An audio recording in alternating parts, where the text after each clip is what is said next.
saints settled in Utah in 1847 and colonies were sent out by Brigham Young, the search for economic independence drove other Mormons to go even further on their own. Oregon fever of the 1840s lured some to look for the homesteads in the Oregon country. The Oregon Territory was organized on August 14, 1849. It would have taken much courage to begin missionary work in Oregon, but it seems to have started under the direction of Apostle Charles C. Rich. 4 missionaries serving in California were sent to labor in the Washington and Oregon territories. Squire Bozarth family and Jacob John's family, coming from Nauvoo, Illinois area, find each other near Woodland, Washington. Elder Hughes found the Bozarth family and other lost Mormons and organized a branch, but generally a spirit of intense persecution impeded the work. The missionaries were still egged. An editorial in the Weekly Oregonian urged that the missionaries be driven out. My patriot brethren, prepare to drive these traitors from our land. Peaceably warn them to leave our country. If they refuse, force them from it. Let our motto be, no Mormonism or treason among us. Mormon preachers leave or take what comes. What made you connect with Louisa? One of the women who was out in Woodland had written a little piece about Louisa, and then I started digging out the rest of the history. All I knew about her was that she was a faithful member up in Woodland. Uh-huh. The elders were driven out by an organized mob of priests and apostates. The saints were ordered to renounce Mormonism or leave the country. So they held this meeting in a schoolhouse or something like that, and Solomon Strong stands up and he says, anyone that wants to support the Mormon Church, stand up, and everyone else stay seated. Mm-hmm. Louisa Springer, at that time, was the only person who stood up.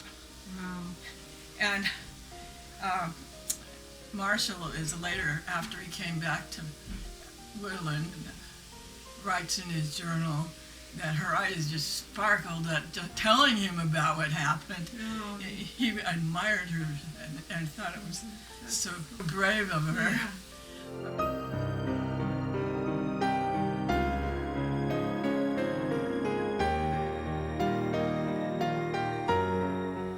When the territorial legislation of Oregon met at Salem in 1854, one of the assemblymen proposed a bill to prevent Negroes and mulattoes from coming into the territory.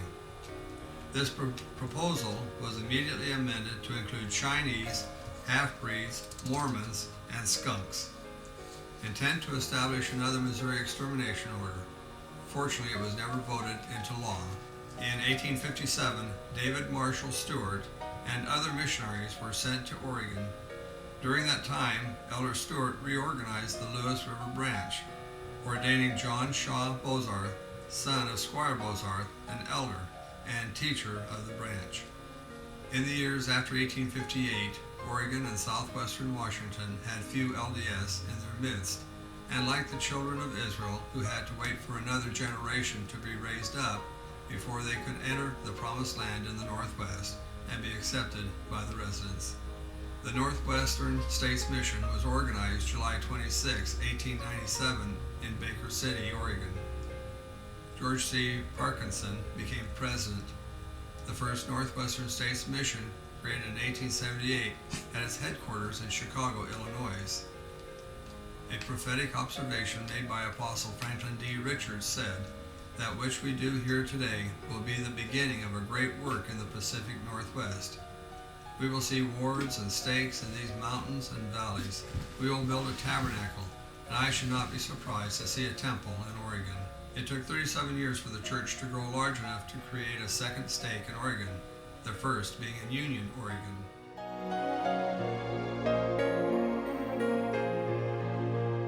James Grange, and he worked for Farmers Insurance, and he went to the county fair for a booth, and the Relief Society had a booth right across. And of course he knew the name Relief Society, so he went over there. And branch president's wife, Sister Bales, and Sister Batchelor were there, and he told him his sad story because he was supposed to be married. And they just took him under their wing, you know, and got him going to church. And one night, President Bales was writing out a recommend for someone to get baptized, and we were really close friends with him, and I rode to work with him. And he turned to Jim and he said, "How about letting me fill one of these out for you?" And Jim said, "Okay." Oh. And, you know, we knew the missionaries and they'd been to our home a few times, but as far as any formal lessons, you know. And so I tried to talk him out of it because I knew he didn't know, you know, enough about it. Yeah. And so anyway, on Easter morning, we had to go way over to Portland. And we got lost, and we finally made it kind of late, but he said he felt if we hadn't found it, he'd just figure it wasn't meant to be, you know. So anyway, he was baptized, and then he was, he loved the gospel, and he was very devoted. So then Brother Grange and I were in the National Guard together. And the first time I met him, he was a second lieutenant. And I was just so impressed. Here's a man that doesn't cuss. He can talk to you normally. He doesn't have to cuss at you.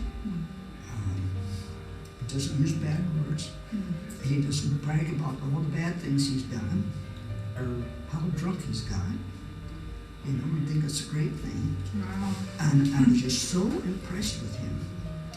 But I went to the National Guard School down at San Antonio, Texas. And every letter I got from my mother, it was, "Brother Grange asked about you, how you're doing." And then, so when I come back, he was out of the guard. So I wasn't going to see him anymore. And I thought, well, you know, he's been asked about me all the time. The least I can do is go to church and thank him for being concerned. Right. Yeah, yeah.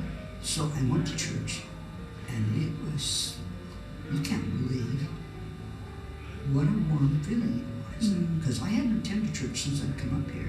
One night at a sacrament meeting, one of the guys said, "You should become a priesthood."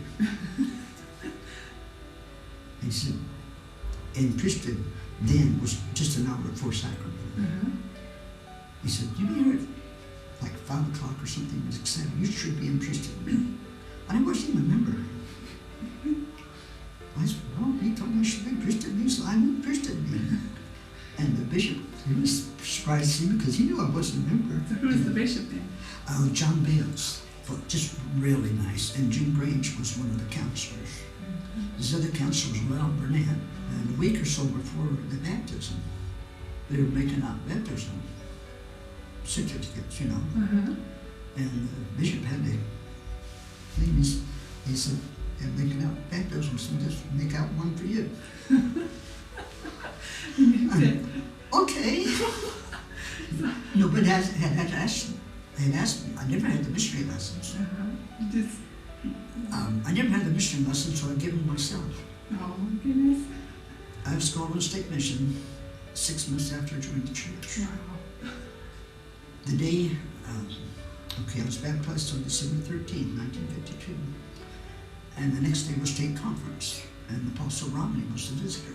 They had the first Gold and Green Ball at Kearney Center, and I was 16, and they didn't want to play favorites with anybody, and so they put 4 corsages, there was only 4 of us, put 4 corsages on a table, and we each went up and picked one, and I picked the one that was for the Queen.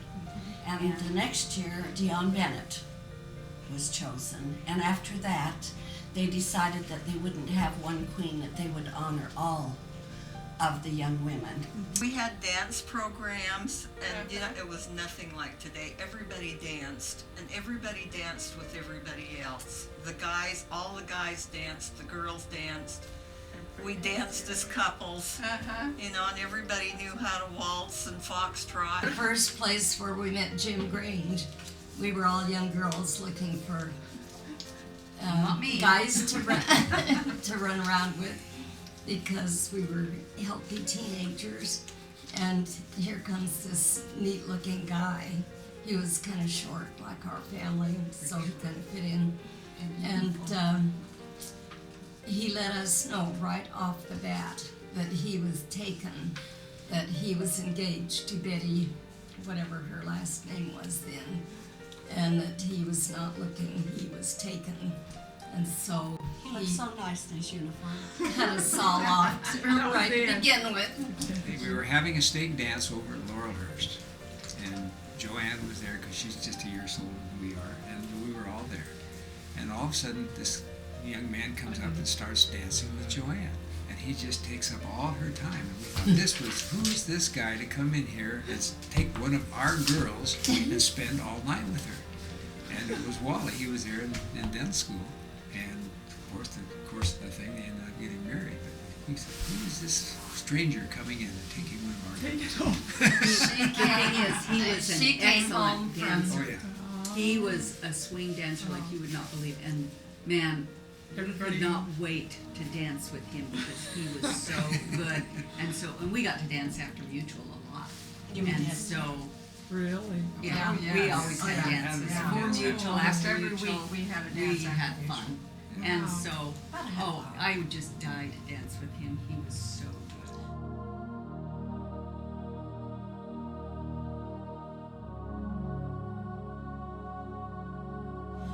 We had girls' camp at a great big huge mansion gonna tell about overlooking the Camp Columbia Manuka. River, Camp Camp Manuka. Manuka. And I have pictures of us girls beside the swimming pool, and we're in dresses at girls' camp. Yeah. Okay, I And need the way the pictures. girls' This is camp, Camp Manuka. the way they go to girls' camp these days is far removed. And they had a snack bar, and there were some awfully cute young men that worked in the snack bar. And they had a glassed-in dining room, and they served us every meal. We never had to cook or do dishes. Let me tell you about our camping. We went up ahead of time, Sister Braithwaite and Agnes McCann and I, so that we knew what we needed. And Reva and I got down on our hands and knees and smoothed out one place so that, because we slept on the ground, no mattresses. Who slept on the ground? We Reva were in the Braithwaite lodge. and I. Ha! This She's is a talking different about a one. different Oh, camp. oh, okay. This is our camp. We attended a building down on 29th Street. It was a small building, and at that time there were 3 wards in this area. And the stake used that small little building down there. So we were anxious to get a new building. He was called to be the first seminary teacher. And he said, what do I teach? And they said, Book of Mormon, you know. And he said, well, you know, what do I use? And they said, Book of Mormon. There were no libraries. There were no facilities, you know, no aids of any kind. No visual aids. And, She had to yeah. spend half of her time drawing. President Monson had just been called to be Member of the Quorum member of the 12. Quorum of the 12 like 3 months before. And this was his very first stake organization.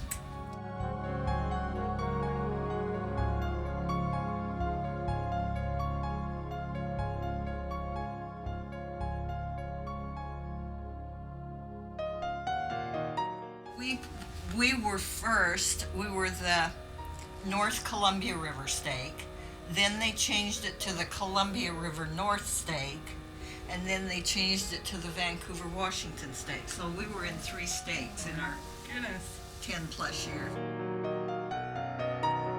How old were you? He was 34. Oh, you were a young state They were president. 35, honey. I think I was 34. We had conference every 3 months, and it was held at Chumway Junior High School. We had a visitor from Salt Lake almost every conference.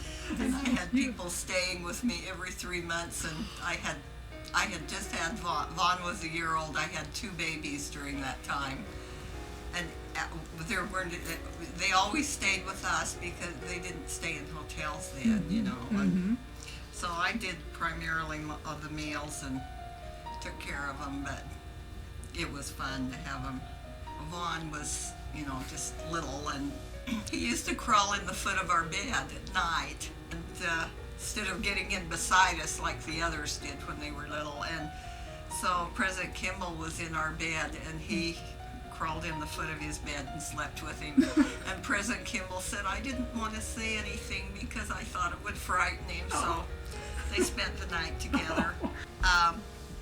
We had a daylight basement. That was the stake offices for the first 8 years that he was stake president. One of our goals was related to growth. Fun for And at him. one time, we presided over 13 congregations in our stake. Oh, it was traveling. This traveling was mostly Saturdays and Sundays. You know, these former stake presidents had to do so much traveling that we are so spoiled because we could travel from one end of our stake to the other in 10 to 15 minutes, and often do. That was one of our main objectives, was because of the growth of the church, was to build buildings and to raise the money to pay our share of the buildings and so forth.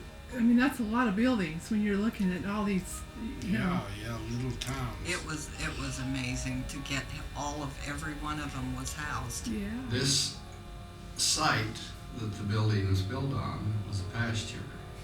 In fact, this area was like the outer edge of eastern boundary of Vancouver. By virtue of my calling in the bishopric, as second counselor, I was responsible for work projects, and so the church at that time would assign a ward in the area to be responsible for the new building, and so I was the building chairman.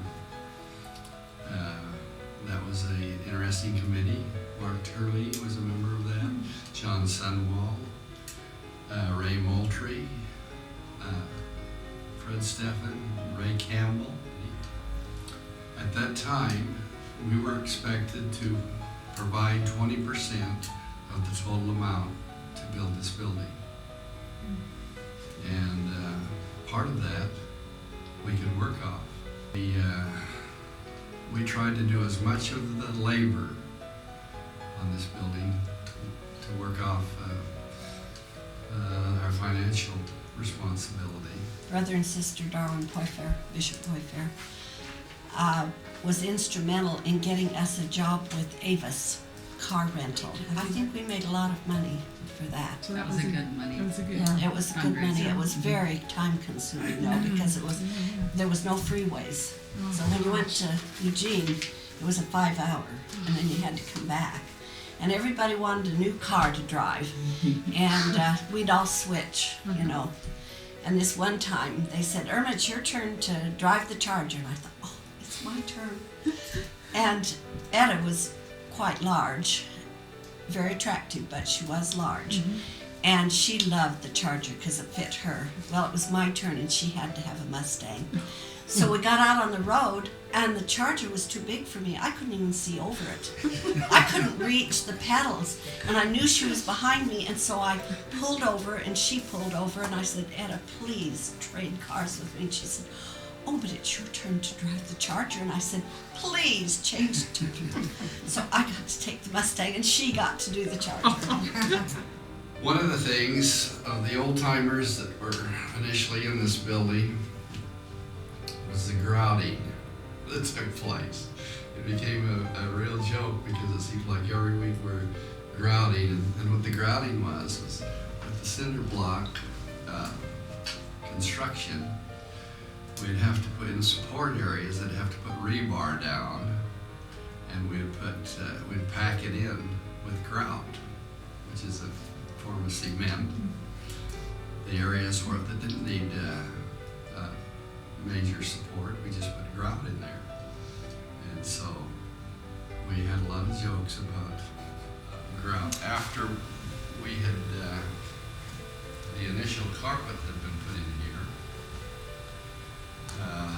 we had to have new carpet throughout, and the stake presidency went about selecting the carpet. Ugly green, which we had to live with for a few years. And we always gave the stake presidency a bad time. I think that was Ed Poifer at that time. all they had to do was talk to the Relief Society, and they would have given us some good carpet to put in here. As we look around this chapel, you see a lot of wood. It's beautiful wood. It really is. I suppose it's oak. But we had parties up here where we had a person that was pretty proficient in working with wood. And so we'd get work parties going where we'd come in and sand and stain all this beautiful wood. This was a big change for us because we've been used to meeting in a tiny building. The beams in the chapel, my one son finished them for his Eagle project. That's Jeff, and then Tom did the flagpole out in front for his Eagle project. One of the interesting projects that we had, and it was up to the committee to select brick and the brick color. And so we went through quite a ordeal over that. As I said, one time we were laying the parking strip on the west side of the building. And they had the forms all in, and they were kind of moving them, so I just knelt down, I looked, I said, move that in just a little here. Okay. Hey, it's straight. Pour. Let's pour it. I didn't know anything about cement. He doesn't even know how to nail a nail. And then I just about fell off the building once because we had the sides were made of cinder brick. And you know how cinder brick has those 3 holes in it. And we had to fill them with grout, which is cement too. And so they had a little wooden walkway from the ground and up and up and up to where the employment office is now, that little section I was working on. And we get that wheelbarrow in there, and then we had to put it down there and tamp it in. And I about fell with me and the wheelbarrow and everything off in there. So I thought, well, that's not a job for me anymore. When we finished the building on 105th, it was the last building that the members were allowed to do the work on. That's right. And Elaine, husband, and my husband, Cliff Brown, they did the landscaping for that building, Shepherd and Brown Landscaping. We moved into this, we felt like we were moving into a castle almost. We received great blessings from sacrifices that were made by people here. People like Jim Grange, who put in more hours on this labor in this building than any other person. We had the committee was very good. They put in a lot of work that wasn't connected with the labor, but with the planning and recruitment and things like that.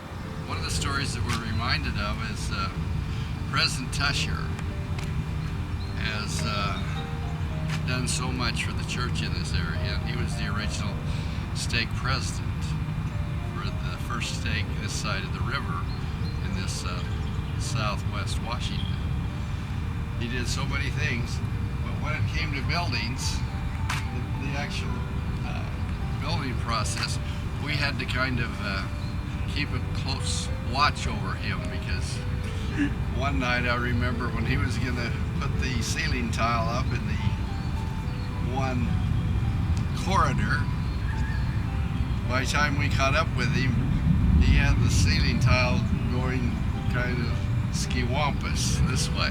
So we had to straighten it out a little bit, but his heart was good. He was such a great support. We'd have never gotten this building without him. I remember being a young person building that building. I don't think it could be destroyed by a nuclear direct hit, because we were pouring cement down the blocks of the walls in the Stake Center. That is a well-built building, and it will last the millennium, I'm certain. We're proud of this building, and even though it's 40 years old, it has served us well. I have a testimony that the Lord's hand was here.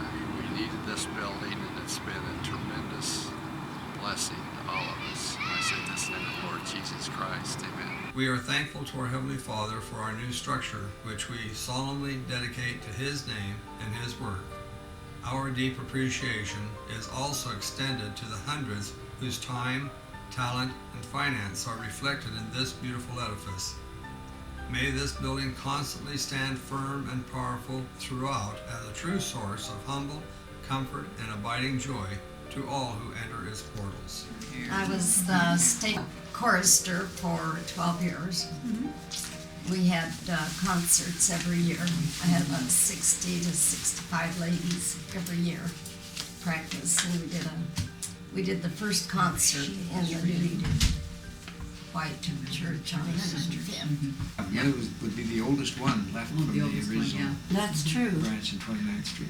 Yeah, She went to girls' camp and taught orientation or whatever they call that thing, girls' camp, until she was what 85? Oh yeah, 90 she years was, old. yeah. She was old, And she kept going up to with girls' all the camp. kids. She was fantastic. Yeah. Mother will be 99 in August.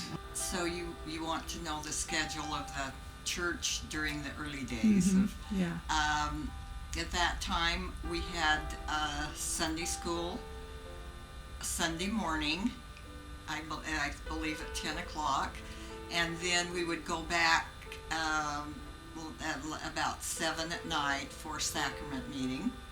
So we had the meeting split, and then primary would usually be on like a Tuesday afternoon after school. Mutual improvement for the teenagers would be on a Wednesday evening, and Relief Society would be on a Thursday morning. And 3 weeks of the month we would have a lesson, and then 1 week we would have homemaking and a lunch. Hunter, or Elder Hunter at the time, set me apart as the state president. When we were set apart as the state presidency, we were giving the regular standard assignments of the three main goals of the church: to proclaim the gospel, to perfect the saints, and to save the dead. To see that every member, every resident, member or not, in our state, was our responsibility to see that they should receive the opportunity to come unto Christ and to know Him. 93. 93. Well, somebody thought you was probably 92, 93, 4. Well, you're doing wonderful. Yeah, I get up and take nourishment every morning. Look at the obituary, and I don't find my name there, so I get up and get going. Function quite truthfully as a presidency. We wanted to make certain that the saints knew that we loved them. Our assessments towards were in the 70 to 80,000, and each family received an assessment of 15 to 2,500 a year, which truly taxed the saints. But what was so blessed is some of those particular individuals who had savings and were going to buy for the first time a washer and dryer or something. They gave of their essence all. And the building, we reached our goal, and the church allowed us to build the building on Prune Hill. Subsequent to the time, there was a building built on 49th Street. There was a building built on a new building out in Washougal. Our stake offices were not as they are at the present time. They were there was a module placed out on the southern portion of the parking lot, and we would hold all of the stake meetings out there in the module. But the module didn't have air conditioning, and when it was 100 degrees out, it was like 150 in the module, and it was a good steam bath. We made some changes in the stake in terms of when meetings were held and ward boundaries, where there were splits and new buildings built during that period of time, and the stake just grew and grew and grew. Elder Eyring and Elder, was he the pilot? Yeah, he was the pilot. Gerard. I remember so well, as he spoke to us, I really felt the influence of the Spirit. It was just, I knew that he was called of God. It was a really choice experience, because whenever they were in our homes, they were very Christ-like, and they were interested in everyone and really made you feel at home. And I'll always remember the way I felt that morning when Elder and now President Eyring spoke to us. There was one of the general authorities came, and we arranged to have them go through the temple before it was completed. Mm-hmm. And the thing I remember about it was, as we went through the temple, there were these little stick-on dots in different places all over the temple. And they explained that the temple quality had to be such that if you could detect an error, something wrong, a flaw in the construction of the temple, 3 feet away from it, it had to be fixed. That's temple quality. It just has to be the best. It was a good time for us, a good building time, raising our family and having church and business responsibilities just kept us very busy. I'm Brother Jensen. I'm Tom Jensen's father. I've been in the church over 40 years. A principle of good leadership says that when you are new to your calling, especially for a bishop or stake president, you want to graze around the edges for a while. Try to prayerfully understand what the needs are and what things need to change to remain the same. Another great need was the pressing against us was the new stake division and all the work that went into that to get ready. Such as part of our effort that year is to find the best fit for all the stake. Another great need was the pressing against us was the new stake division and all the work that went into that to get ready. Such as part of our effort that year is to find the best fit for all the stake. Took another step toward the readiness of the second coming. You see, that is one of the great goals of every stake, to prepare the hearts of the people to receive their king. Also to make sure that the stake is organized and functioning well under the priesthood in a pleasing and acceptable way to our king, who will receive it unto himself. Which we felt like we should follow what the brethren wanted us to do. So we listened. When they came to state conference and general conference, we would try to implement anything that we felt they were asking us to do. We tried very hard to get people to go to the temple. We increased our temple attendance considerably. We tried to have more family home evenings occurring in the homes, and increase our home teaching and visiting teaching. The thing I learned from Elder Maxwell, and he made a comment during his remarks at this dinner that I look forward to. He said that he wished he could stay longer and get to know all of us on a personal level. Mm-hmm. But he said, in mortality, we are pushed around by time. And that in the next life, that would not be the case, that we could get to know anybody we wanted to, at whatever level we wanted to. We had many general authorities come and leaders of the church come and meet with us and be in our home. And it just happened to be during the time when our children were growing. We had a lot of children in the home at the time. And so the benefits as a family were very evident. They left their spirit here, their testimonies, they talked to our children and left good impressions and really made a difference. And so I will be forever grateful for the influence that they had upon our family and our children.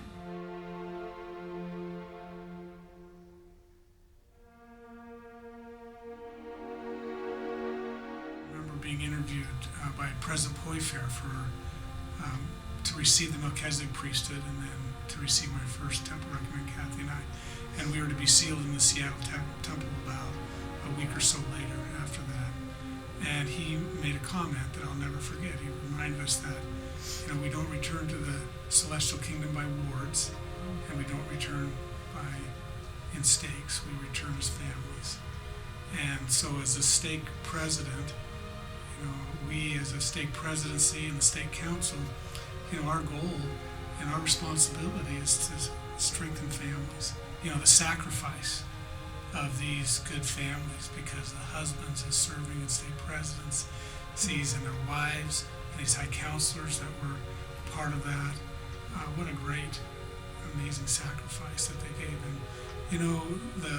And President Garner reminded us that if things are not inconvenient, they're not a sacrifice. It's a good missionary opportunity too.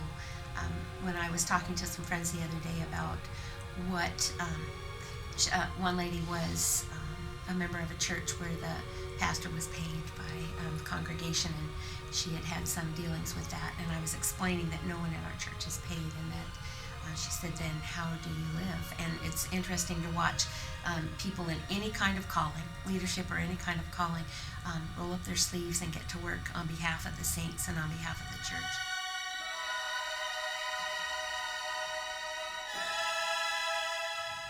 The strength of every stake is not found in the leaders, but in the membership. Their faith and trust and respect upholds the leaders, but the members themselves are the foundation of faith in every stake. A good leader never forgets that. Most significant things that I learned was that we had several dozen men in this state who could have been general authorities. We just had great people. It was not difficult to lead here. It was not difficult to get support. And I remember Elder Packer in one meeting when we were asking for direction about something, made a comment. And he said, Vancouver is just as close to heaven as Salt Lake City. And I think that's true, and again, as wonderful as those authorities have been and are, I still maintain that some of the best people on earth live right here. So, Vancouver, quite truthfully, has some of the most valiant, dedicated, beloved members, I think, that the good Lord can say and have in his spiritual army. I can recite names, and I would be remiss to do so because there are so many.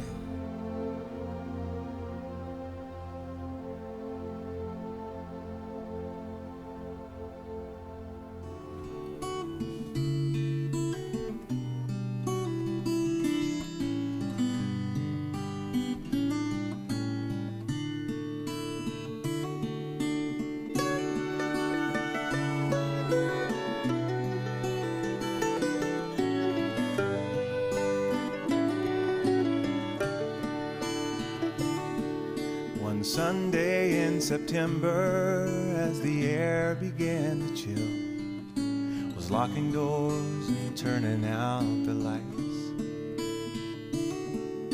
The day was full of meetings, but the chapel now was still, and I paused before I left that Sunday night. I walked the halls and wondered, as if inside a dream, the things this old chapel has seen.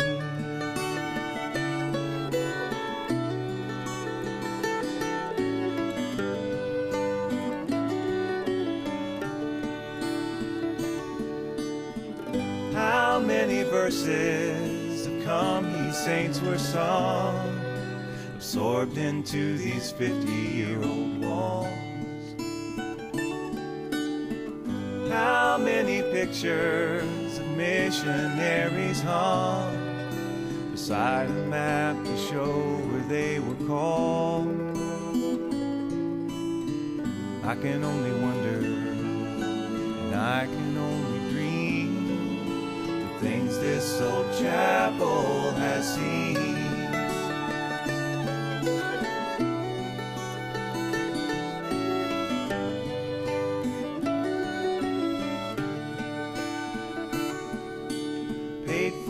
By a handful of working families, the ground was broke in 1942. now their children's children lay across their aged knees, the same way their own children used to do. They can only wonder what the future will be, the things this old chapel will see.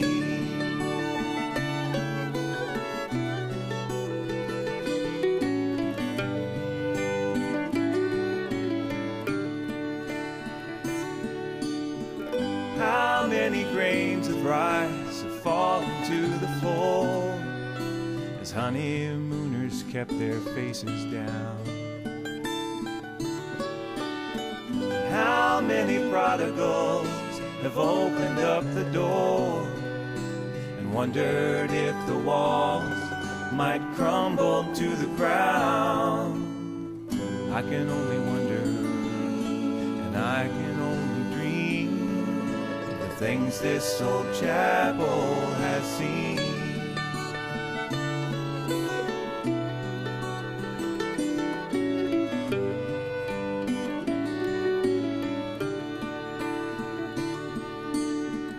I can only wonder, and I can only dream the things this old chapel has seen.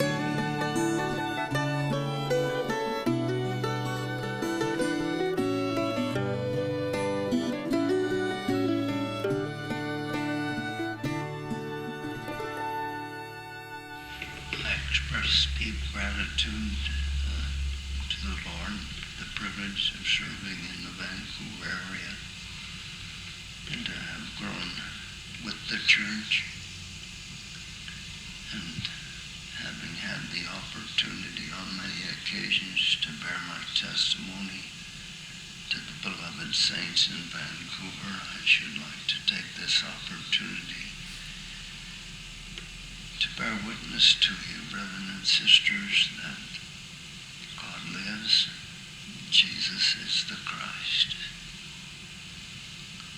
The Holy Ghost is the companion that the Father and the Son send unto us to lead, guide, and direct us, that we may come unto them and turn unto them to be their messenger unto us, our guide and our stay. I bear you my witness that this is the true church of Jesus Christ, established in this day. I bear you my witness that Joseph Smith was and is the prophet of God, chosen to reestablish the church of Jesus Christ here upon the earth in these the latter days. That God is in the heavens, that the Christ is directing this church, and that present prophet, President Monson, is the prophet of God unto the world. I love the Lord and Savior Jesus Christ. I strive daily in thought and word and deed to live in harmony with his teachings, to do his will. May God bless you to do likewise, that you may find joy, contentment, and happiness